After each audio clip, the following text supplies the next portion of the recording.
Anjumanda O'zbekiston Xalq demokratik partiyasi a'zolari, Vazirlar Mahkamasi huzuridagi O'zbek tilini rivojlantirish jamg'armasi, Oliy ta'lim, fan va innovatsiyalar vazirligi, O'zbekiston Fanlar akademiyasi, davlat tilida ish yuritish asoslarini o'qitish va malaka oshirish markazi vakillari qatnashdi. Mamlakatimizda o'zbek tilini rivojlantirish, til siyosatini takomillashtirish borasida amalga oshirilayotgan islohotlar, konstitutsiyada mustahkamlangan davlat tiliga oid normalarning ahamiyati kabi masalalar muhokama qilindi.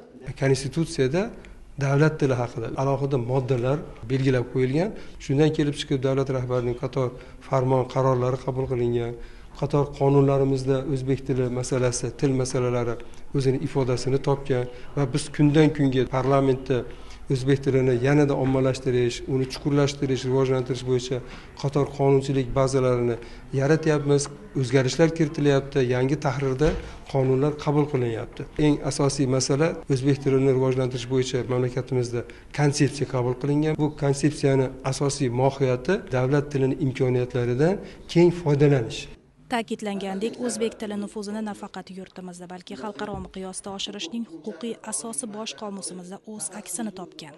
Konstitutsiyamizda til masalasi ham alohida aytilgan. O'zbek tilini davlat tili sifatida yanada rivojlantirish chora-tadbirlari to'g'risidagi qaror qabul qilindi. Chet eldagi tilimizni yaxshi ko'radigan vatandoshlardir yoki o'zbek tiliga ehtirom bilan qaragan kishilarni o'rganishlari uchun tegishli materiallar tayyorlash masalasi ham juda chiroyli bir shakllarda aytilgan. Tilni sofligini saqlash va uni yanada rivojlantirish borasida ham prezidentimiz jiddiy ko'rsatmalari bor va mana shunga ko'ra atamalar komissiyasi tuzilgan. Vazirlar Mahkamasi huzurida bu atamalar komissiyasi o'sha tildagi chetdan kirgan va o'zini oqlamayotgan so'zlarni o'zbekcha ruhdagi, o'zbekcha mazmundagi so'zlar bilan almashtirish va shu tarzda demak tilni boyitib borishga qaralgan.